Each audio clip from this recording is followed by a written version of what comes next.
On va commencer avec un verset, on va lire plusieurs versets en commençant dans l'introduction. Le premier verset, c'est Éphésiens 6, verset 18. « Faites en tout temps par l'Esprit toutes sortes de prières et de supplications. Veillez à cela avec une entière persévérance et priez pour tous les saints. » Deuxième texte que nous allons lire, 1 Thessaloniciens 5, verset 17. « Priez sans cesse. » Le thème de ce matin, c'est la prière.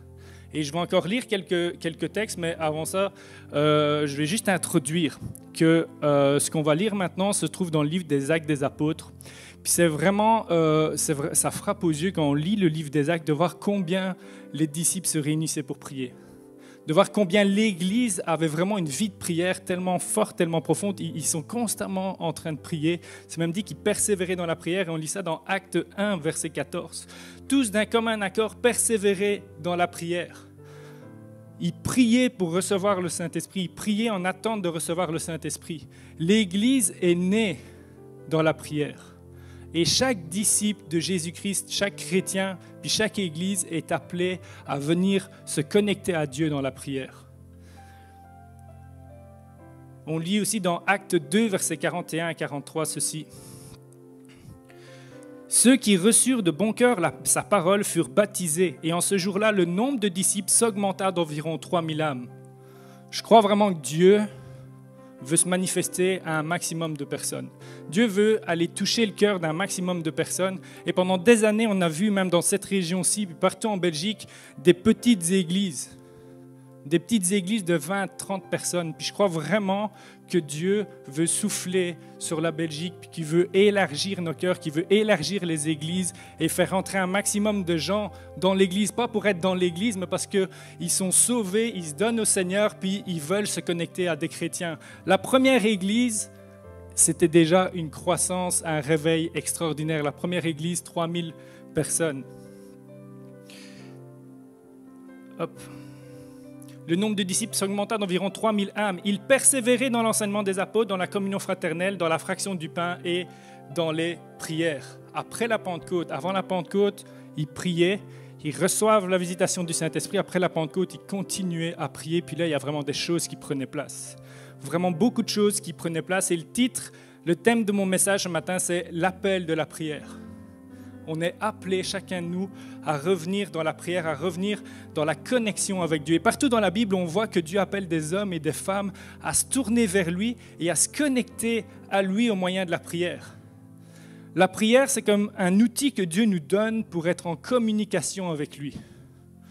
À l'heure des réseaux sociaux, on est en communication, on peut être en communication avec tout le monde. On peut même parler à des gens sans citer leur nom. Tu sais, tu fais une publication, je ne supporte pas ça, les voisins qui font du bruit et qui réveillent, c'est un manque de respect, etc. Tu ne cites pas le nom de ton voisin, mais ton voisin sait très bien que c'est de lui que tu parles, qu'il a fait du bruit, qu'il t'a réveillé, etc.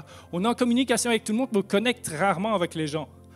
On communique avec tout le monde à distance, mais Dieu nous appelle à entrer vraiment dans son intimité de prière. Puis c'est à travers la prière que nous pouvons nous connecter à lui. Partout dans la Bible, on voit des hommes et des femmes que Dieu appelle à venir se connecter à lui. On voit Adam et Ève qui avaient un cœur à cœur avec Dieu avant la chute. Une relation tellement intime. On voit Abraham qui est le père de la foi, qui était un homme de prière. Il parlait face à face avec Dieu. Daniel, on lit dans Daniel qui 3 fois par jour, il priait. Daniel priait 3 fois par jour. Le roi David, il nous laisse les psaumes. Quand tu lis les psaumes, la majorité des psaumes sont écrits par un roi qui s'appelle David. Et c'est comme s'il écrivait ses prières, c'est comme s'il écrivait ses chants. Et il nous a laissé tout ça. Et on peut lire des versets vraiment forts, des versets qui nous encouragent. C'est le type de verset que tu te sens trop chrétien pour lire et pour prier. Genre, Seigneur, tu vois mes ennemis. Si on est chrétien, c'est Seigneur, tu les bénis. Non, le roi David, c'est « Tu vois mes ennemis, tu tapes leur tête sur le béton, tu casses leurs dents. » Il y a des versets comme ça où David, tu te dis « mais pète un câble, le gars. Seigneur, tu casses les dents de mes ennemis, tu viens les briser. » Puis alors qu'il crie ça à Dieu, au fur et à mesure des psaumes, on voit que ça évolue. Puis à la fin, c'est « Seigneur, je te rends grâce parce que je sais que tu vas faire le meilleur. » Et pas toujours Dieu va casser les dents de tes ennemis, mais genre parfois, psychologiquement, on a besoin de crier notre colère à Dieu pour des situations difficiles. Si je parle à mes voisins, si je parle à mes frères et à mes sœurs, eux, ils ne vont pas comprendre, ils vont croire que je pète un câble, ils vont peut-être même commencer à parler sur le dos des gens qui m'ont fait du mal, mais Dieu, lui, il va calomnier personne. Crie à Dieu parfois ta colère. Et alors que tu cries à Dieu ta colère, tu lui permets de venir déverser en toi son amour. Et puis petit à petit, ton cœur va être changé, être transformé, et tu vas commencer peut-être à prier pour ces personnes-là. L'apôtre Paul et Jésus étaient aussi des hommes de prière. Selon un théologien qui s'appelle Grudem, la prière, c'est quoi? C'est la communication personnelle avec Dieu. Et Dieu nous appelle à être en communication personnelle avec lui. Et on lit dans Jacques 4, verset 2, « Vous n'avez pas ce que vous désirez parce que vous ne demandez pas à Dieu. » Et il y a plein de gens, plein de chrétiens, pour qui Dieu a plein de bénédictions. Il a des choses en réserve pour toi. Il a peut-être des guérisons, il a des restaurations. Il y a vraiment le Saint-Esprit qui est là, qui il demande qu'une chose, c'est venir te remplir. Mais tu n'as pas parce que tu ne demandes pas. Tu n'as pas parce que tu ne demandes pas. Et j'ai juste une illustration avec ça. C'est l'histoire d'un couple qui reçoit des billets pour une croisière. Okay, ça, c'est vraiment une grâce. Vous pouvez prier si Dieu veut vous faire la grâce de vous offrir une croisière. Et ils reçoivent les billets, tout payé. All inclusive, vraiment, c'est tout payé, tout est OK, il n'y a plus rien à faire. Ils arrivent le jour du départ, ils donnent les billets, OK, bienvenue, on les accueille, on leur montre la cabine, etc. Puis premier soir, ils restent dans leur cabine, alors que c'est le temps de partage, de manger le repas, etc. Puis le capitaine, il va les voir, il dit, vous venez pas manger? Il dit, maintenant on reste à deux, on va rester ensemble, etc. On veut pas... Voilà. Oh, mais vous pouvez venir, c'est compris dans le prix. Non, on va rester ensemble. Puis deuxième jour, pareil. Troisième jour, pareil. Et quatrième jour, là, ils restaient, ils mangeaient leur petite croûte de pain, là. Puis, tu sais, le quatrième jour, le gars vient les voir, puis il dit, OK, là, venez vraiment, tout est payé. Vous n'avez rien à offrir en plus. OK, peut-être vous n'avez pas vraiment beaucoup d'argent, mais vous avez les places. Tout est payé, vous avez droit à avoir accès au buffet à volonté. Et là, ils sont montés, ils ont été au buffet à volonté et ils sont remplis la ponchette. Mais il y a plein de gens ici, spirituellement, c'est ça que vous êtes en train de vivre. Il y a un buffet spirituel à volonté pour vous, puis vous restez avec votre petite croûte de pain, puis vous ne demandez pas, vous n'allez pas chercher. En fait, la prière, c'est dire, Seigneur, c'est comme si je vais chercher spirituellement dans le monde invisible des réalités, des bénédictions que tu as pour moi, puis je les amène dans le monde visible. Je vais chercher à la table du roi ce dont j'ai besoin. Et Dieu nous dit, arrête de rester là où tu en es. Commence à prier. Commence à augmenter tes standards de prière et tu vas commencer à me voir agir comme jamais tu m'as vu agir dans ta vie. Parce que pour l'instant, tu n'as pas parce que tu ne demandes pas. La prière, c'est l'expression de notre confiance en lui. C'est un moyen par lequel notre confiance en lui peut augmenter. J'ai aucun contrôle sur les situations, mais je te remets à toi. Puis alors que je te remets mes situations entre tes mains, je sais que toi, tu as le contrôle parfait sur toutes choses. La Bible dit qu'il y a un temps pour tout. Il y a un temps pour rire, un temps pour pleurer. Je crois aujourd'hui, vraiment, il y a cet appel du Seigneur. Il est temps pour toi de revenir à moi, de répondre et revenir à mon appel de la prière. Et c'est mon premier point ce matin. La prière, c'est un appel à répondre et revenir. Et on va lire dans Joël 2, verset 12. « Maintenant encore, déclare l'Éternel, revenez à moi de tout votre cœur, avec des jeûnes, avec des pleurs et avec des lamentations. » Rassurez-vous, on ne va pas se mettre à pleurer ce matin pendant 2 heures, là. Ça va. Mais il y a vraiment toute cette idée de « il est encore temps, maintenant encore ». Maintenant encore, pas dans 6 mois. On l'a dit tout à l'heure, puis je ne suis pas un fervent d'aller étudier toutes les théories sur le retour de Christ. Là. Jésus a dit, on ne sait pas quand il va revenir. On ne sait pas quand il va revenir. Et même si vous lisez dans les textes avant et après, à plusieurs reprises, Jésus lui-même, ses disciples lui demandent, OK, tu reviens quand là? Il dit, ne vous laissez pas tromper par toutes sortes de théories. Faites attention à toutes sortes de théories que tu peux écouter, que tu peux entendre, que tu peux rechercher ou quoi que ce soit. Jésus revient. On ne sait pas si c'est maintenant, si c'est dans 10 ans, dans 100 ans. Mais ce que Jésus est en train de te dire, c'est « Rassure-toi, je vais revenir. Mais pour l'instant, brille pour moi. Brille pour moi. » Il y a plein de gens autour de toi qui ne savent même pas que Jésus est déjà venu une première fois et qu'il est capable de faire des choses dans leur vie.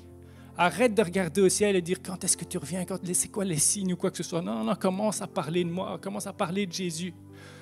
Il y a des gens qui ont besoin d'entendre parler de Jésus. Et ok, il revient bientôt, mais il est temps aussi de parler de lui. Et c'est à travers la prière aussi, tu vas aller te connecter à lui, puis il y a quelque chose qui va se passer en toi qui va vraiment te remplir, il y a le Saint-Esprit qui va te remplir et qui va t'utiliser vraiment puissamment pour aller parler aux gens qui sont autour de toi. Maintenant encore, il est temps de revenir. Peut-être c'est la 1000e fois que tu vas le faire, peut-être c'est la première fois que tu vas le faire, mais il est encore temps pour toi de revenir. Joël 2, versets 15 à 17.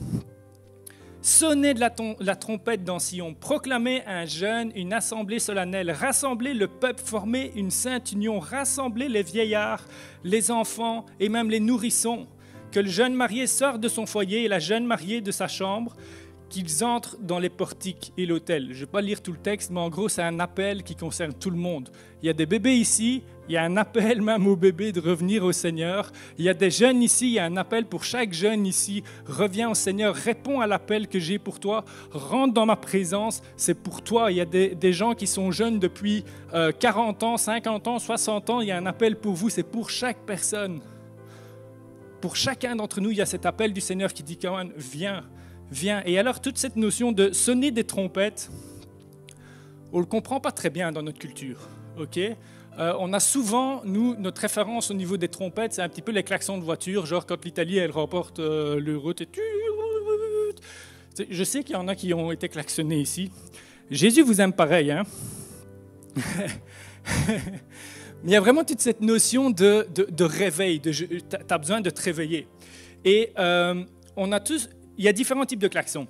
Donc il y a le klaxon, genre, tu vois ton cousin là, qui est sur le trottoir, tu dis « Hey Bio, comment ça va ?» Tu sais, genre, ça va? On l'a tous fait, hein? On sait très bien ce que c'est. Mais il y a d'autres types de klaxons, et moi je l'ai vécu. On était avec Sephora en voiture, puis je ne sais plus exactement où on allait sur l'autoroute, et tout d'un coup, derrière moi, j'entends « Je me dis, OK, c'est l'Euro, la Coupe du Monde ou quoi que ce soit. Non, c'était absolument pas le cas. Et là, on voit une dame qui nous dépasse, une dame quand même âgée. Puis je me dis, tiens, elle nous fait signe. Puis après, de plus proche, je me dis, à mon avis, elle a une nouvelle bague qu'elle veut nous montrer très spécifiquement. Elle nous fait... Elle nous dépasse et elle continue, et toujours avec le bras en l'air. Et vraiment, j'avais cette image que je voulais vous partager. C'est celle-ci, c'est que Dieu est en train de faire... Il veut nous réveiller. Il veut te réveiller. Il est temps de revenir. Il est temps de revenir dans ma présence. Il est temps de revenir dans la prière. J'ai encore des plans pour toi. Je veux te réveiller. Bouge. Quand les gens klaxonnent fort derrière toi, c'est genre, il faut qu'il y ait quelque chose qui change dans ta vie. Il faut que, peut-être tu ne roules pas assez vite, peut-être entre deux bandes de circulation. C'est genre, oh, il faut que ça change là. Et c'est exactement ce que Dieu fait pour chacun de nous. Il est temps de revenir, il est temps de te réveiller, de répondre et de revenir dans la prière. Et je sais que dans la période Covid, c'est compliqué. Je le sais parce que je l'ai vécu moi-même. Alors au début, c'est le Covid, confinement. Puis au tout début, tu es content parce que tu te dis ça va te faire des petites vacances au travail. Tu sais, on va pas faire les malheureux. On y a tous pensé. Hein? C'est genre, ah ouais. Pour d'autres, c'est peut-être plus compliqué parce que genre, si je travaille pas, j'ai pas d'entrée d'argent. Mais je pense que pour plusieurs, à un certain moment, ça a peut-être fait du bien de s'arrêter. Le souci, c'est que ça s'est prolongé. Et au lieu de passer ce temps dans la présence de Dieu, petit à petit, j'ai commencé à m'éloigner. Parce qu'il n'y avait plus forcément l'église en vrai. J'ai commencé à regarder l'église en pyjama, avec les yeux tout collants et un paquet de chips le dimanche matin. Puis après, ça a peut-être été une fois sur deux. Puis maintenant que l'église reprend, c'est genre, il faut se lever le dimanche. Là, ça fait 1 an qu'on ne se lève plus le dimanche. Ça devient compliqué. Puis il y a comme, on s'endort un peu. Et dans le texte qu'on a lu, Dieu s'apprête à juger son peuple parce que son peuple s'est replié sur lui-même. Il est devenu égocentrique, il est devenu à penser à lui avant de penser aux autres, penser à lui au lieu de penser à Dieu. Il était centré sur lui-même et il y avait un refroidissement, il y avait un endormissement spirituel. Et Dieu te dit, pout, réveille-toi, réveille-toi. Le Covid ne doit pas être une raison pour te laisser t'endormir. Reviens à moi, il est encore temps. Il est encore temps que tu reviennes à moi. Et parce que tu reviens à moi, voici ce qui va se passer. Joël 2, versets 27 à 30. « Et vous célébrerez le nom de l'Éternel, votre Dieu, qui aura fait pour vous des prodigues. Et mon peuple ne sera plus jamais dans la confusion. Et vous saurez que je suis au milieu d'Israël, que je suis l'Éternel, votre Dieu, qu'il n'y en a point d'autre. Et mon peuple ne sera plus jamais dans la confusion. Et il y a une notion ici, c'est que si tu reviens à Dieu de tout ton cœur, ce n'est pas forcément que tu vas avoir une vie où tu vas être à 10 cm du sol sans aucun problème. C'est que si tu reviens à Dieu de tout ton cœur, que tu cries à lui, il va commencer à agir en toi et à travers toi d'une manière tellement forte que les gens à qui tu as témoigné pendant des années qui disent « bah ton Dieu, là, tu sais, tu m'en parles, mais je ne le vois pas vivant dans ta vie ». Il y a des miracles qui vont prendre place en toi et à travers toi où ça va être tellement flagrant. Il n'y aura plus de confusion possible. Ce qu'il dit, c'est vrai.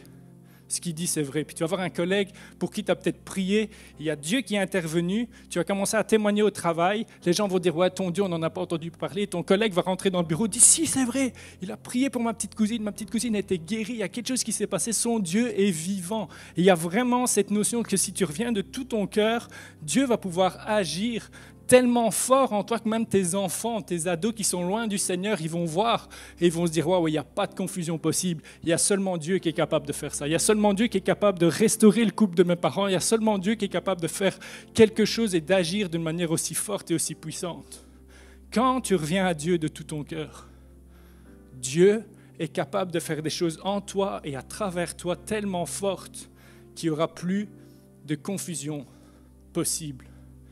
Et il n'est jamais trop tard pour revenir au Seigneur. Il n'est jamais trop tard pour revenir dans sa présence. Et j'ai une photo qui va apparaître. C'est le slide 20.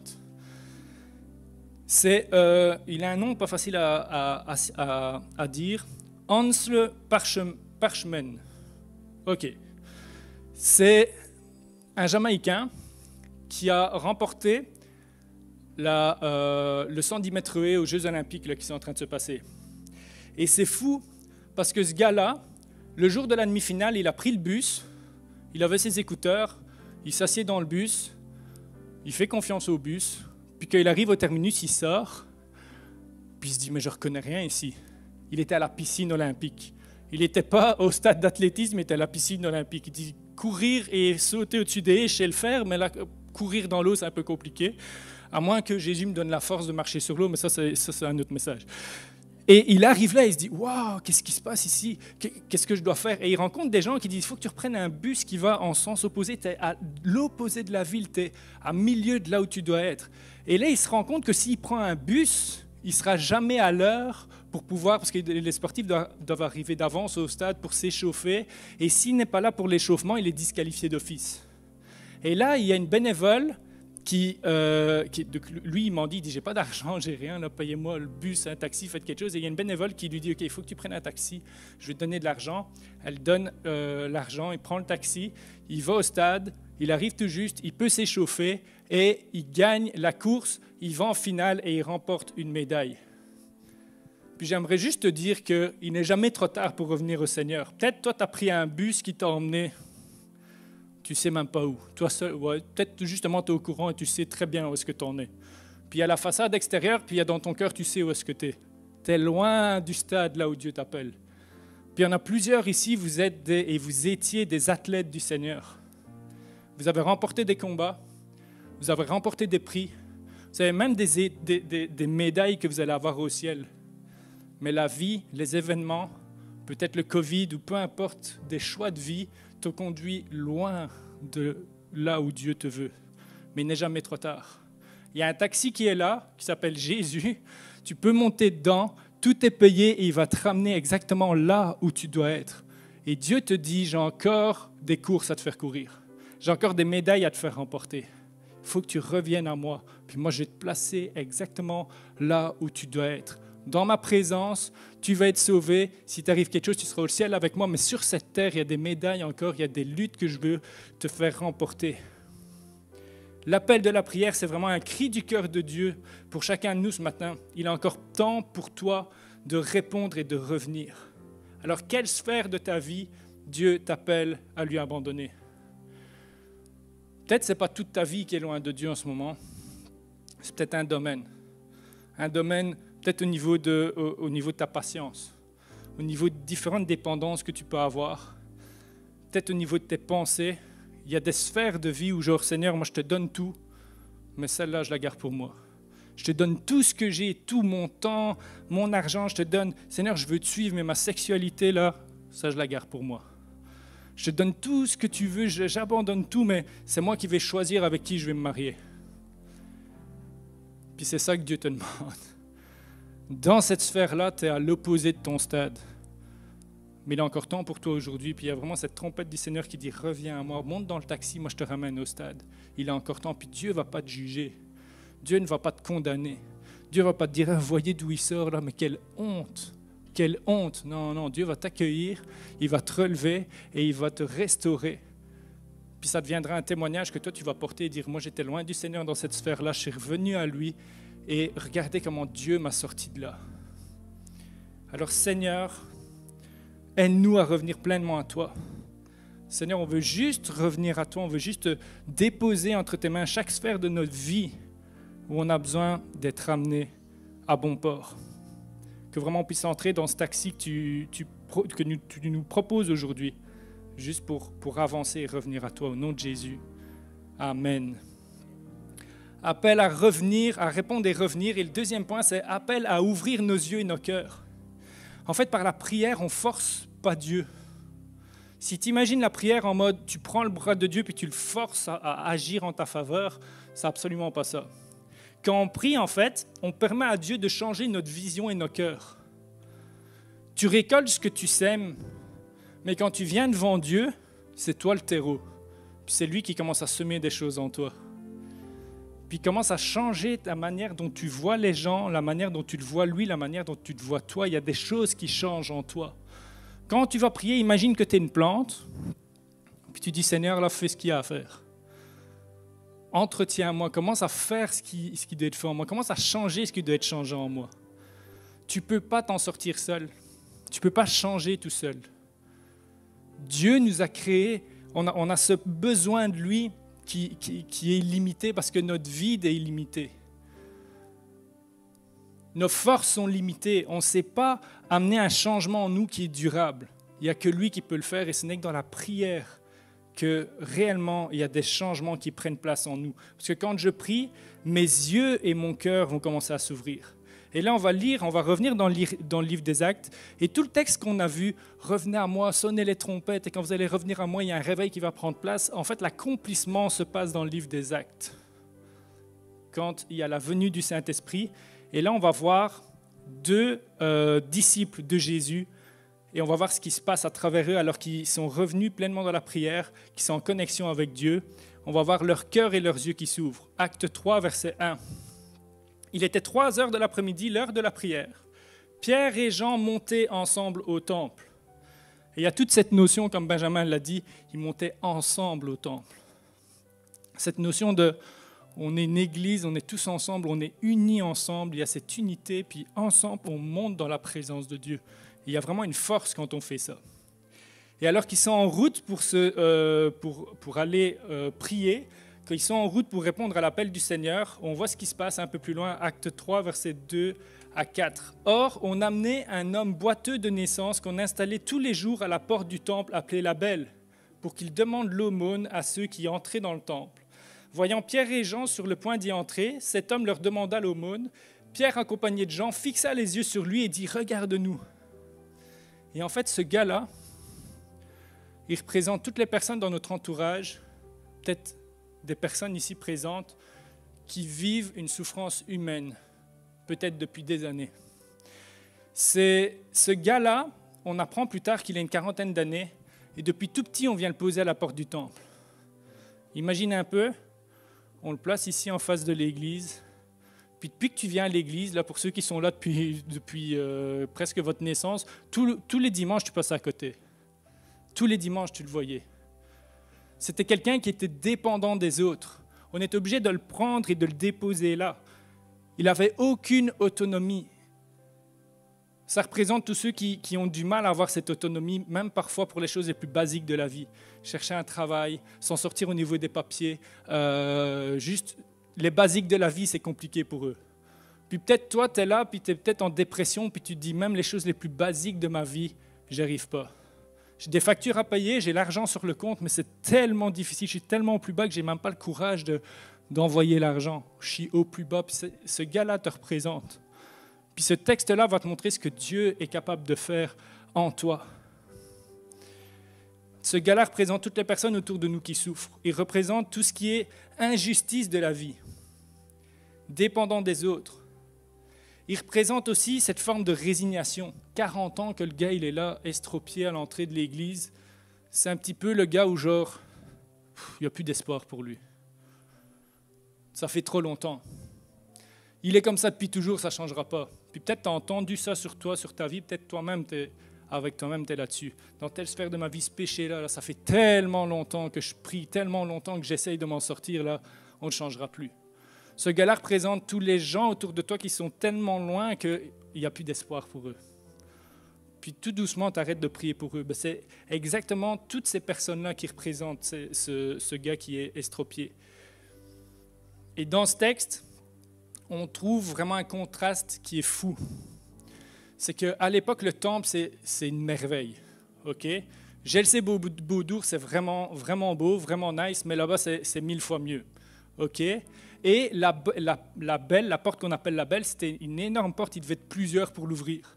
Incrustée de diamants, c'est magnifique.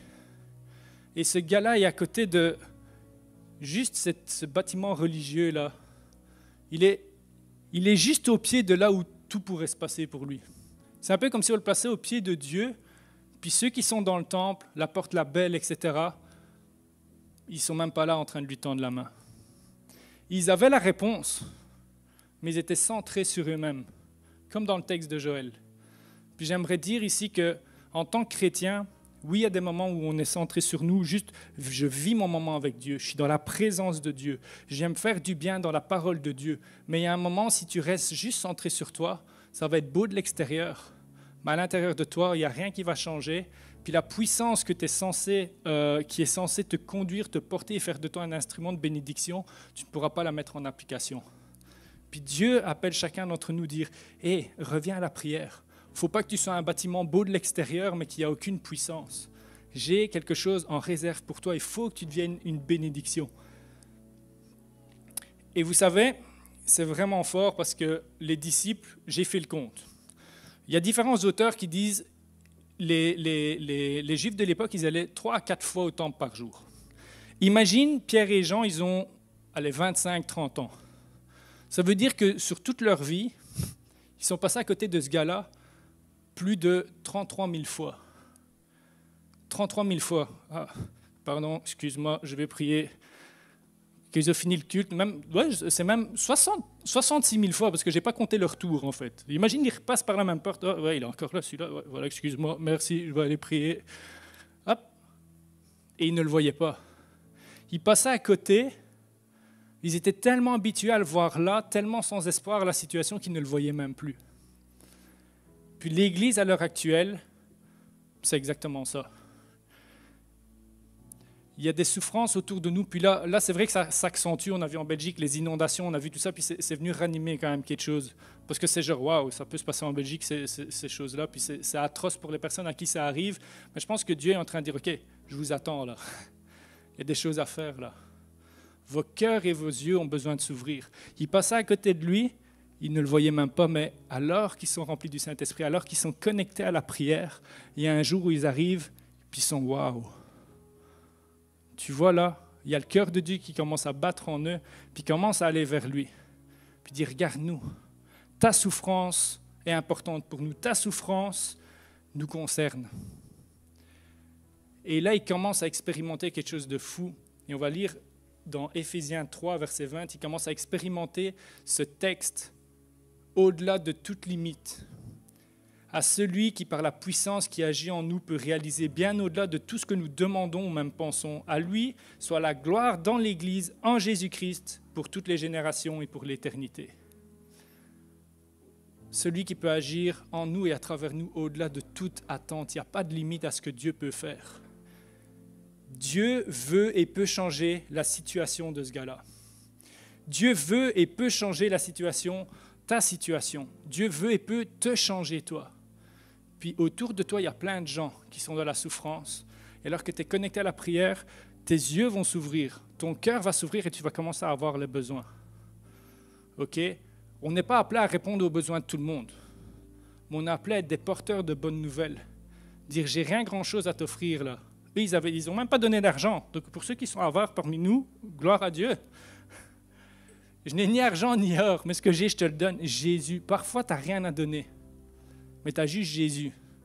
Tu as juste une prière. Puis c'est pas en mode, en pleine rue, je vais chasser le démon, je vais prier pour toi dans la rue. Non, non, non, ça fait peur aux gens, OK? Juste, hey, j'ai vu ta souffrance, comment ça va? Puis tu commences à discuter avec. Ça peut être au travail, ça peut être dans la rue, ça peut être au magasin, ça peut être ton voisin ou quoi que ce soit. Nous, on va bientôt déménager. Nos nouveaux voisins, en vacances, ils étaient en vacances et le mari a fait un AVC.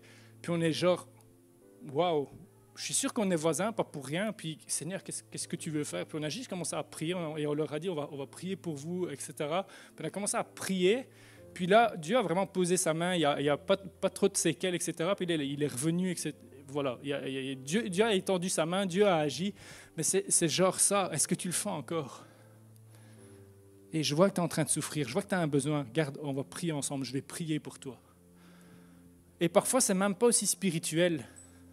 Je vois qu'il te manque 5 €, là, j'ai justement 5 €. Tiens, je te les donne. Parfois, c'est j'ai pas d'argent, mais j'ai du temps. Je suis dans une phase de ma vie où j'ai plus de temps parce que je sais pas, par exemple, je cherche de l'emploi ou quoi que ce soit, mais je vois que tu as un besoin. Je peux aller faire les courses pour toi, je peux aller faire les courses avec toi, je peux commencer à tendre ma main et commencer, qu'est-ce que j'ai en gros, qu'est-ce que j'ai en ma possession que je peux offrir à ceux qui sont nécessiteux. Ça peut être du temps, de l'énergie, ça peut être tout ce que tu veux. Oui, c'est spirituel, juste prier, c'est parfait, juste parler de Jésus, c'est parfait. Mais parfois, c'est dans les petites choses, les petits gestes d'amour que les gens, à un moment, vont dire, mais pourquoi tu fais ça? Je dis, tu sais, moi j'ai entendu un message qui m'appelait juste à prier, et qu'à l'heure que j'allais prier, mon cœur et mes yeux allaient s'ouvrir, puis c'est vraiment ça qui se passe, et je t'ai vu, et j'ai commencé à me rendre compte de ta souffrance, et je réponds juste à ton besoin. Puis ce Dieu à qui je me connecte, il veut faire quelque chose pour toi. Puis c'est exactement ça qui se passe dans le texte. Il étend sa main, il prend par la main et dit, j'ai rien grand-chose à te donner, mais ce que j'ai, je te le donne. Au nom de Jésus, lève-toi et marche. Puis là, il y a un miracle. Imagine 40 ans que le gars ne marche pas. Son cerveau, là, il est déconnecté des jambes, il est déconnecté de tout ça. Et en quelques secondes, Jésus recrée tout ce qu'il faut dans le cerveau, il recrée des muscles. La personne se relève, commence à sauter, commence à les suivre, commence à rentrer dans l'église comme ça. Imagine un peu, là, tu rentres, puis tu as le gars que tu as l'habitude de voir au magasin qui est tout estropié, puis tu le vois commencer à sauter ici, à faire du bruit, etc. Premier réflexe, c'est genre, waouh, il va se calmer, celui-là, je suis dans ma louange. Il crie à côté de moi, c'est encore à côté de moi qui se met, là. Quand il y a un agité, c'est toujours à côté de moi. C'est peut-être ça que tu vas te dire. Je pense, moi, mon premier réflexe, c'est ça. Mais est-ce qu'on est prêt à voir Dieu agir de cette manière-là? Est-ce qu'on est prêt à être bousculé par ce que Dieu veut faire à travers nous? Et quand tu es connecté à Dieu, que tes yeux et ton cœur s'ouvrent, tu ne vois plus la petite racaille du quartier, mais tu vois un petit jeune peut-être qui n'a pas eu la chance d'avoir un père. Puis tu te dis, ce gars-là, je vais commencer à prier pour lui. Parce qu'il n'a pas eu de père terrestre, mais il y a un père dans le ciel qui veut le rencontrer, qui veut se manifester à lui. J'ai commencé à prier pour lui, j'ai commencé peut-être à témoigner, je vais commencer à être en relation avec lui. Tu vois plus ta collègue qui est si négative et qui dérange un peu. Tu sais, on a tous un collègue comme ça, extrêmement négatif comme ça. Mais genre, tu la vois, puis tu vois au-delà. Tu vois derrière le masque, puis tu es en mode, OK, waouh. Peut-être des souffrances de vie là, qui fait qu'elle voit tout en noir. Puis moi, j'ai le Dieu de lumière, j'ai Jésus-Christ qui a la lumière du monde, puis je peux lui offrir pour aller éclairer son cœur. Tu ne vois plus les murs d'impossibilité, mais tu vois les possibilités de ce que Dieu est capable de faire. Parce qu'au travers de la prière, Dieu ouvre nos cœurs et nos yeux pour qu'on puisse voir comme lui, il voit. Et là, j'ai encore une photo qui va venir, puis c'est vraiment quelque chose de fort. C'est à Sainte-Vaudrue, à Mons. Alors, je ne suis pas trop allé de me balader puis entrer dans les églises. Mais là, je chantais. Je dis, Seigneur, je vais parler sur la prière. Là, j'ai besoin de moi-même vivre quelque chose. Puis je chante dans mon cœur, entre dans Sainte-Vaudrue. Je dis, ça y est, Jésus pète un câble, il est devenu catholique ou quoi. Puis je rentre, mais vraiment en mode très spirituel. Il est où mon miracle? OK, Seigneur, qu'est-ce que tu veux faire? Là, tu vas guérir un malade, tu vas faire quelque chose de fou. Puis je rentre et je fais le tour. Et en fait, de loin, je vois ça. Je ne sais pas si vous voyez, mais c'est genre une couverture de quand il y a un accident ou quoi que ce soit. Et il y a une jambe, un pied qui passe, mais c'était super bien fait. Je vois ça, je vois un pied, je me dis... Puis ce qui m'a interpellé le plus, c'est la carapille qui est à côté. Il y a une carapille sur la photo d'avant, on la voit bien. Du coup, je me dis, je vais aller prendre la carapille parce que j'ai soif. Non, je plaisante. Je vais pas faire ça. Mais la carapille, ça a rendu le truc tellement réel. Puis là, je me dis, ah ok, en fait, c'est comme une sculpture, etc. Et vraiment, ça m'a interpellé parce que je fais lien avec le message. Le gars qui est à l'entrée de l'église, puis qui est là dans la souffrance. Puis là, je me dis, un SDF dans l'église, il n'y a rien qui change pour lui. Et c'est vraiment, vraiment fort. Et là, il y avait comme un écriteau qui était mis. Et c'était mis ceci, Dieu aime les pauvres. Dans l'Évangile, la place donnée aux pauvres, aux petits, aux malades, aux handicapés, à la veuve et à l'orphelin est importante. Dans cette œuvre-là, la couverture de survie dorée n'évoquerait-elle pas une masse d'or correspondant au regard du Dieu d'amour? En fait, c'est comme si Dieu, il dit, garde, c'est une pépite d'or. Toi, tu vois la personne dans la souffrance, tu vois la personne pour qui il n'y a plus d'espoir, mais Dieu dit, derrière tout ça, je vois une pépite. C'est un trésor à mes yeux. Il a de la valeur. Derrière ses dépendances, tu ne le sais pas, mais moi je le vois déjà dans des années, qu'il va commencer à me servir. Puis nous, à l'église de Tubize, on est une personne vraiment qui est loin dans l'alcool. J'ai jamais vu ça de ma vie. Puis j'avais vraiment cette prière pour cette personne-là. C'est un jeune homme. J'ai jamais vu quelqu'un aussi loin dans les dépendances. Son corps est en train de lâcher de tous les côtés, puis Dieu pose sa main sans cesse. À chaque fois, tous les mois, quasiment, il rentre à l'hôpital, puis le diagnostic, il ne ressortira pas. Puis il ressort de là, et il ressort encore, et il re-rentre. Puis c'est comme si Dieu me disait, lâchez pas, continue à prier. Vous voyez les impossibilités, mais moi je vois le trésor. Ce gars-là, peut-être qu'un jour, il va prêcher. Peut-être qu'un jour, ça va devenir un pasteur, un missionnaire, je ne sais pas. Mais vois les gens, parce qu'alors que ton cœur s'ouvre, que tes yeux s'ouvrent, tu vois les gens tels que Dieu les voit. Et tu vois le trésor qui est en eux. Puis petite parenthèse, tu as autant de valeur qu'eux. La pépite, c'est toi. Tu crois que Jésus aurait donné sa vie pour toi si tu ne valais rien? Tu as de la valeur, tu es précieux aux yeux de Dieu, ne te minimise pas. Et par son appel à revenir à la prière, Dieu nous lance une invitation à voir des personnes à travers ses yeux. Et Dieu te dit, tu n'as pas idée combien je t'aime et combien j'aime cette personne. Parce qu'alors que je parle, on a tous cette vision d'une personne dans notre entourage un peu comme ça. Puis Dieu te dit, tu n'as pas idée combien je l'aime. Tu n'as pas idée combien j'ai des plans en réserve pour lui. Lâche pas, connecte-toi à moi, ouvre tes yeux pour le voir comme moi je le vois et commence à prier, même prophétiser sur sa vie. Et tu vas me voir agir comme jamais. Appel à répondre et revenir à la prière. Appel à ouvrir nos cœurs. Et enfin, le dernier point, un appel à devenir une bénédiction. Dieu veut nous faire participer. Il n'y a personne sur le banc de touche avec Jésus. Que tu sois là chrétien depuis des années, que tu sois chrétien depuis quelques minutes, Dieu veut te faire monter sur le terrain pour jouer. Tu as un rôle à jouer dans l'œuvre qu'il veut faire. Et là, on va lire Acte 3, verset 6. Alors Pierre lui dit, « Je n'ai ni argent ni or, mais ce que j'ai, je te le donne au nom de Jésus de Nazareth. Lève-toi et marche. » On a tous quelque chose qu'on peut donner. On a tous quelque chose que Dieu nous a donné et on peut juste relâcher pour devenir une source de bénédiction. Et il y en a plein ici. Tu te dis, moi, j'ai rien grand-chose à donner. Puis Dieu te dit, ne minimise pas ce que ton peut devenir. Et j'avais vraiment ce texte fort. Je pense que ça va vraiment parler à plusieurs. Dans Jean 6, verset 9. Il y a ici un jeune garçon qui a 5 pains d'orge et 2 poissons. Mais qu'est-ce que cela pour tant de gens? Une foule à nourrir. Puis Jésus a de l'humour. Il voit la foule à nourrir, puis il regarde ses disciples. Il est où le stock de nourriture? Puis là, affolé, les disciples, oh, on a oublié de faire le stock, qu'est-ce qui se passe? Qu'est-ce qu'on va faire? Il faut trouver de la nourriture. Puis là, il y a un petit gars qui amène quelques pains, quelques poissons pour nourrir des milliers de personnes. C'est tellement peu.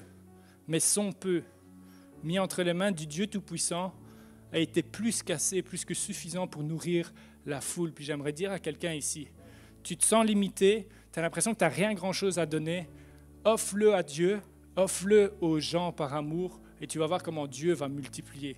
un bonjour, un message, un temps de qualité ensemble, Dieu va le multiplier, va transformer ça certainement en miracle, au-delà de tout ce que tu peux penser, espérer ou imaginer.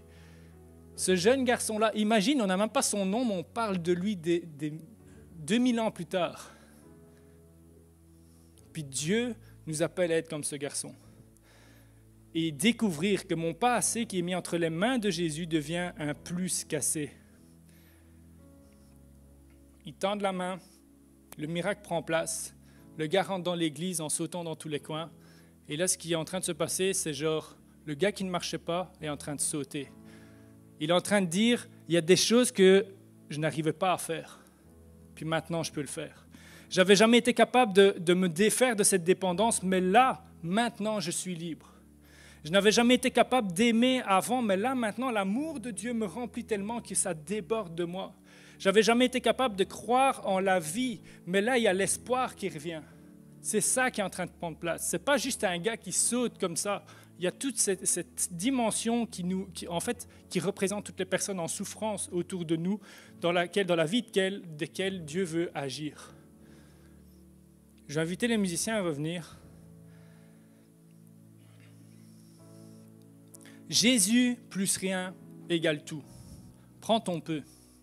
Prends le peu que tu as, dis Seigneur. Tu vois, j'ai 2 heures de libre chaque semaine. Qu'est-ce que tu veux que je fasse avec ces 2 heures-là? Est-ce qu'il y a quelqu'un pour qui je peux prier? Est-ce qu'il y a quelqu'un autour de moi à qui je peux consacrer ce temps tout en priant parce que je sens que tu veux agir? Puis tu le fais semaine après semaine en faisant confiance au Seigneur, puis commence à voir comment Dieu va agir. On est tous appelés sur le terrain. Et j'ai juste 2 témoignages. Je pense que je vous ai déjà expliqué. Moi, je suis une personne très calme. Okay? Quand j'ai un plan en tête, si ça ne va pas comme moi j'ai imaginé, je reste zen. Okay? C'est absolument pas vrai, c'est tout le contraire. Et de manière très spirituelle, j'avais prévu d'aller au sport. C'est très spirituel, hein, le sport. Et je sais pas ce que j'ai. Bon, j'ai des troubles de l'attention. Et dans l'appartement, je tournais en rond, j'oubliais mon short, j'allais chercher le short, et puis je râlais, je dis « Seigneur, je vais être en retard, c'est quoi ce truc? Ça va pas. » J'avais 30 minutes de retard sur mon planning que j'avais prévu. Je devenais fou. Puis je sors de l'appartement, et je vois mes voisins arriver. Puis là, je me dis « Ça y est, ils sont là, on va parler, je vais pas aller au sport, etc. » Puis là, on commence à discuter. C'est très spirituel, hein, c'est genre... Puis on discute, et en fait... C'est un voisin qui se posait plein de questions sur Dieu. Puis on discute, je pense que je suis resté 1 heure à discuter avec eux. Mais le gars, dans la discussion, s'est ouvert. J'avais jamais vu s'ouvrir autant à Dieu. Il y a vraiment quelque chose qui a pris place. Puis dans les semaines et les mois qui sont venus, il s'est vraiment tourné vers nous. Il a donné sa vie au Seigneur.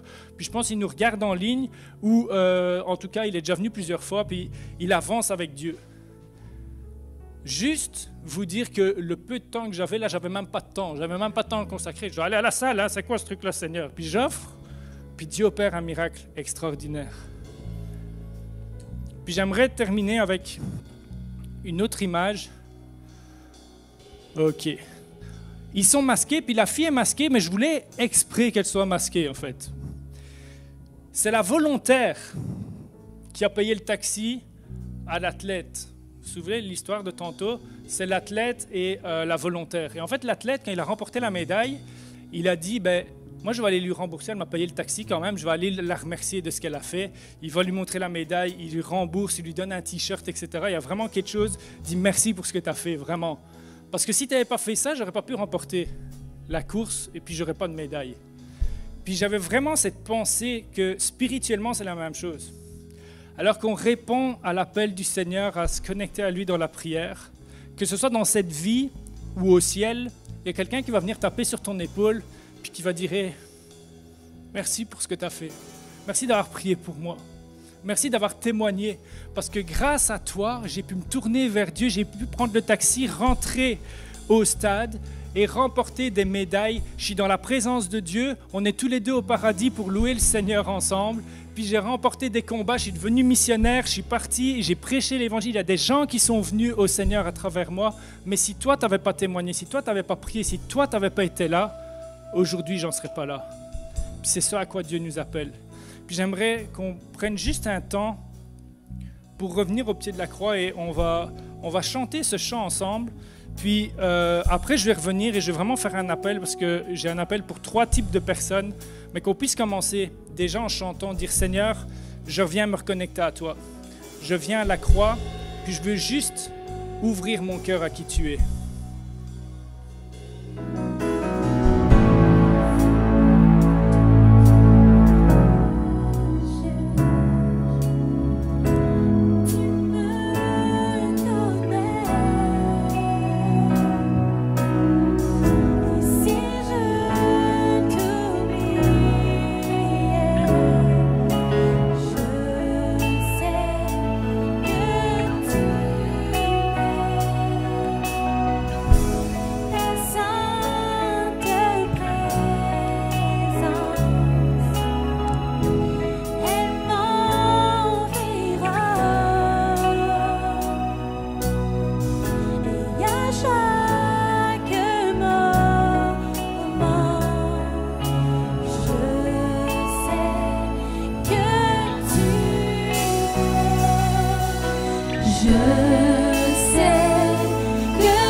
J'aimerais juste lancer cet appel alors qu'on reste dans ce temps.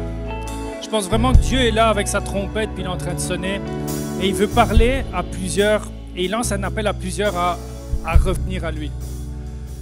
Peut-être tu as déjà donné ta vie au Seigneur, mais là Dieu il est là puis tu sais que tu es loin. Tu es comme ce sportif, tu dis qu'est-ce que je fais à la piscine, je dois être à l'opposé. Qu'est-ce que je fais là? Puis il y en a plusieurs ici, c'est exactement là que tu te trouves. Puis j'ai demandé à chacun peut-être de fermer les yeux. Dieu est là devant toi et si tu es loin de lui, simplement, je t'invite à lever la main là où tu es pour que moi je puisse voir pour qui je prie. Ça reste entre nous. Puis je sais qu'il y en a plusieurs. Tu es vraiment comme ce sportif. Tu devrais être dans le stade olympique de course cycliste, de course à pied. Puis en fait, tu es à la piscine. Tu es loin. Tu es loin. Tu sais que Dieu t'appelle à revenir à lui. Puis il y en a dans le tas, t'es vraiment en mode, tu dis, mais Seigneur, tu sais Jonathan, là je t'entends, mais moi je suis vraiment loin, puis il n'y a plus d'espoir pour moi. C'est peut-être trop tard. Puis Dieu te dit, il n'est jamais trop tard. Même si ton cœur te condamne, même si tu es en mode, non, je ne peux pas revenir, j'ai fait trop de bêtises. Même si ton cœur te condamne, Dieu est plus grand que ton cœur et dit, reviens à moi. Alors si tu sens que tu dois revenir au Seigneur, venir te reconnecter à lui, simplement lève la main où est-ce que tu es. Merci Seigneur pour les mains qui se lèvent. Merci Seigneur. Merci. Merci Seigneur. Vous pouvez baisser la main pour ceux qui ont levé. Simplement, pour ceux qui ont levé la main, pour ceux qui ont levé la main dans le cœur discrètement, on va prier ensemble maintenant. Fais cette prière avec moi. Seigneur, je reviens à toi. Seigneur, la vie a fait que je me suis trompé de taxi. Je me suis retrouvé loin de toi. Puis aujourd'hui, je veux reprendre le bon taxi. Je veux revenir dans ta présence. Je reviens à toi. Je te demande pardon de tous ces choix qui m'ont conduit loin de toi. Mais aujourd'hui, je reviens à toi. Je réponds à l'appel de la prière, je réponds à ton appel et je viens me reconnecter à toi au nom de Jésus. Amen. J'aimerais prier maintenant pour tous ceux qui ont besoin d'avoir un cœur beaucoup plus ouvert. Tous ceux qui, la vie fait que ton cœur s'est refermé, puis moi je suis le premier. Ça fait des semaines où je ressens plus rien. Vraiment, j'étais quelqu'un qui aimait les gens, puis là, je vois des gens parfois en souffrance, ça ne me fait plus rien moi-même. Puis si c'est ton cas, simplement, on va prier ensemble maintenant, puis je t'invite à prier. Dis, Seigneur, je reviens à toi. Puis ce message m'a parlé. Ça a parlé à moi le premier, Seigneur. J'ai tellement besoin d'être dans ta présence pour que mes yeux s'ouvrent et que mon cœur s'ouvre à nouveau, Seigneur. Je ne veux plus passer à côté des gens et ne pas voir leur souffrance. Je veux être un témoin là où tu me places. Je veux avoir un regard plein de compassion. Toi, tu voyais les gens, puis c'est mis que tu remuais, tu étais ému de compassion, puis tu agissais. C'est comme si, Seigneur, tu nous appelais aujourd'hui à venir nous reconnecter à toi, puis on se reconnecte à toi pour que tu puisses enlever nos cœurs de pierre et placer ton cœur en nous. Seigneur, je te prie que nos yeux s'ouvrent. Viens ôter le voile spirituel qu'on a sur les yeux qui nous empêche de voir et d'aimer, Seigneur. Je te prie vraiment pour une église vivante, une église remplie de compassion.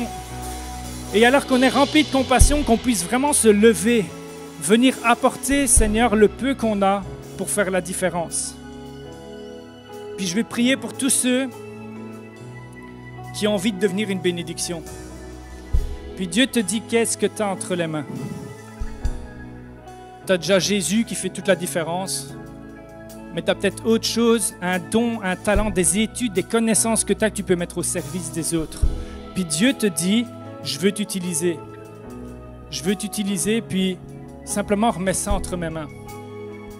Puis je termine juste avec une petite histoire pour tous ceux qui ont l'impression qu'ils sont les seaux vides ou des seaux avec des trous.